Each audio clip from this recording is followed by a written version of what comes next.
Hello नमस्ते welcome छ सबैलाई मेरो मिनी ब्लगमा। आज चाहिँ हामी हिजो जस्तै गरेर त्यो अचार ट्रेनिङ लिने ठाउँसम्म गइरहेका छौँ। यो आज चाहिँ अचार गुन्द्रुक ट्रेनिङको दोस्रो दिन।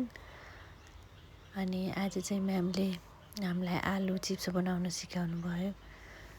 यो तालिम चाहिँ कस्तो भनेपछि महिला उद्यमशीलता तालिम सरकारले बेरोजगारी महिलाहरूलाई उद्यमशील बनाउनलाई दिएको तालिम। यसमा चाहिँ अब महिलाहरूले पनि आत्मनिर्भर हुनुपर्छ भन्ने हिसाबले दिएको तालिम हो। अनि यसमा चाहिँ आज आलु चिप्स बनाउन सिकाउँदै हुनुहुन्छ।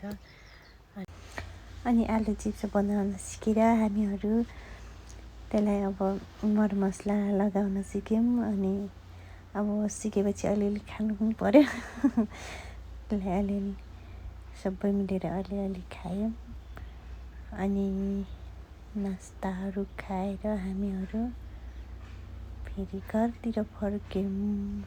बाई बाई साथीहरू। हजुरहरूलाई मेरो मिनी ब्लग कस्तो लाग्छ कमेन्ट गर्नुहोस् है त। हजुरहरूलाई मन पर्यो भने फेरि अर्को भिडियो पनि लिएर आउने छु। By by.